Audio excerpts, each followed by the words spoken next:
Guys, I want to talk to you today about therapy and some mistakes that I think I have made in therapy that I wouldn't make again.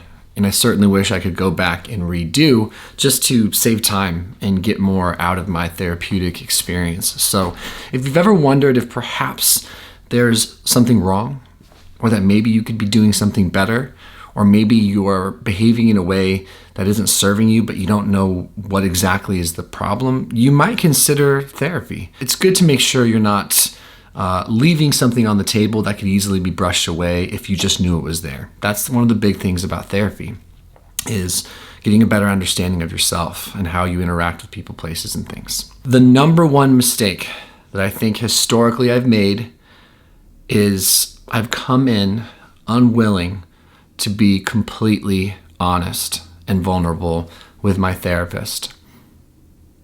I've been inclined to lie, minimize, or downplay, I think mostly because I wanted my therapist to like me.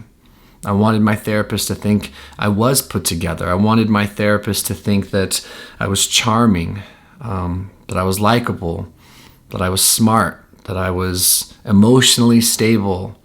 It was really hard to get vulnerable and be openly broken, or at least potentially broken, in front of another person.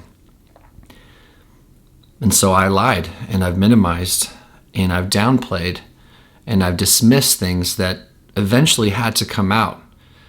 And I think one of the biggest lessons I could ever share with you guys, if you've ever been with a therapist or ever considered going to one, is to check your ego at the door and make sure that they can see you. Really make sure that they can see you. Truly. Because we all have our stuff. There's a nice expression that I've heard over the years. We are all perfectly broken. And a therapist's opportunity with you is to help you identify some things that might not be working anymore regarding your behavior, your thoughts, your management of relationships, feelings, things like that. And if they don't know what's really going on or what you're really thinking or how you're really responding, they can't help you. They can't help you. So why would you really be there? And this speaks to another thing. It is hard to be vulnerable. A lot of us come into therapy with very little practice being vulnerable. So the next thing I'll share with you that sort of piggybacks fairly well off of my first mistake, right, historically, which was struggling to be honest, which I definitely got there with certain therapists over time, but it took time, and I could have sped the process up. But the next mistake I made was thinking that my therapist was my friend and that we were supposed to be friends. It's not true at all. In fact, I think for the purpose of therapy and for the purpose of effective therapy, it is a lot better. It is a lot more important to see them as an impartial, unbiased, unflinching third party.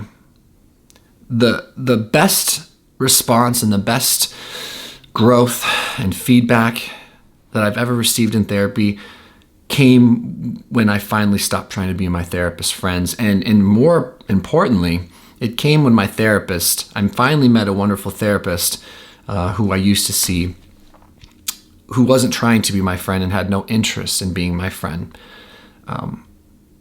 They were there to help me learn something about myself and to see if they could guide me through some potential issues. And sometimes that means being kind but unfriendly.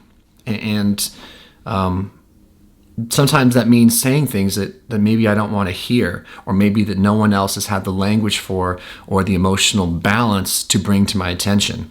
We all have friends, right? Or people we care about, or loved ones or spouses who do certain things where you think to yourself, or maybe you're the type to gossip, which I try not to do, but you talk to someone else like, man, if so-and-so just realized ... oh, they'd be so much better off. Well, that's a therapist's job to bring to your attention. And let me tell you something, it is not easy to have that stuff put on you.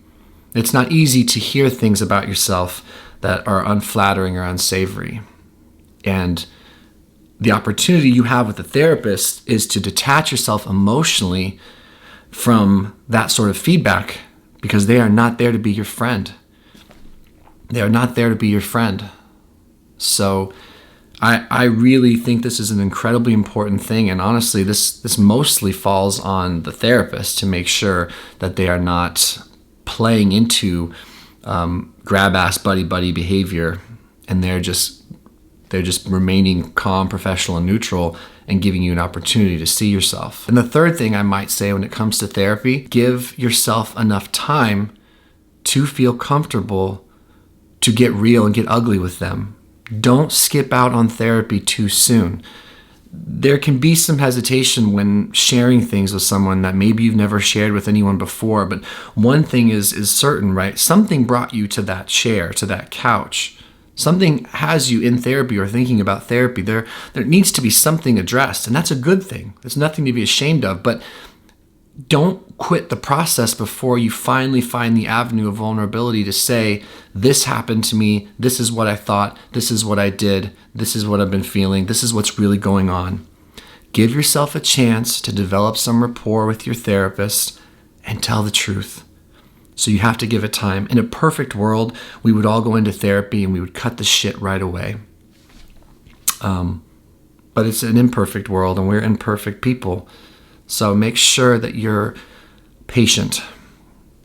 There could be a miracle aha moment that might come your way. You just have to get there. And to get there, it's best to be ruthlessly honest and vulnerable. It's best to not see your therapist as a friend. They're there to see you professionally, so cut the bullshit and don't worry about trying to get them to like you. Don't worry about what they might be thinking. They are composed. They know what they're doing. They're not judgmental people. I've met some therapists and I've gotten to know them outside of their profession. They can handle you. You're not that special. And I mean that in like a playful way. They can handle your sadness. They can handle your anger. They can handle your potential childishness. They can handle us. They know what they're doing. So be who you really are. And then be patient. Don't try it for a session or two and think it doesn't work. Be patient. Wait for that aha moment. Wait for that opportunity to realize something about yourself that you didn't know that is no longer serving you. It could set you free from God knows how many different things if you get there. I think those are three of my main points about therapy that would be really helpful, that I wish someone could have sat me down and be like, hey man, let me coach you through how this is going to go. My biggest things were I was just always trying to be fucking friends with my therapist. I was just desperately wanting approval. It's something I think I still struggle with. I just do much better with now because I'm mindful of it. But I would go into therapy sessions wanting to prove to my therapist that I didn't really need to be there. And that wound up not being the case. It just took a therapist who didn't reciprocate. It took sitting down with a therapist who, when I made that uncomfortable joke to deflect from an uncomfortable question, they didn't laugh, they didn't smirk, they just looked me in the eye. It cut right through me. Yeah. And maybe lastly, it's okay to be annoyed with your therapist. Being annoyed with your therapist or the feedback your therapist is giving you does not need to be at least the license to fire that therapist. Thank God. If you found a therapist who's willing to challenge you and push your buttons and not be a yes man or a yes woman, who's really there to say, no, I don't think so. This is what I see. This is what I think is going on. Who can challenge you? You found a good therapist.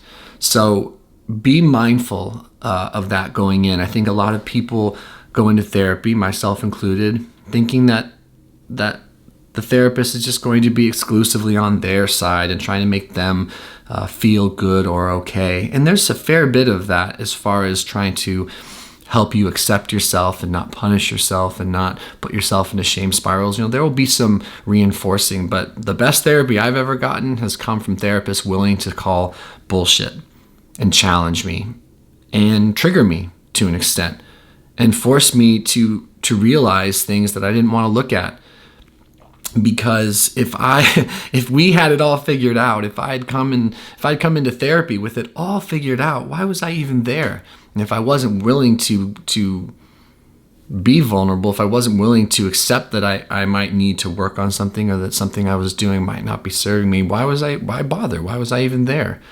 So I think in the past, I've been triggered by a therapist. They've said something to me. I didn't have the skills or the tools or the ability to tell them I was upset. And then I just left and never came back. And that's unfortunate. What I've now since learned is that if a therapist says something that hurts your feelings, makes you angry, makes you go into some sort of fight or flight state, you're onto something, and you should tell them. And you should stick it out and find out what is that all about.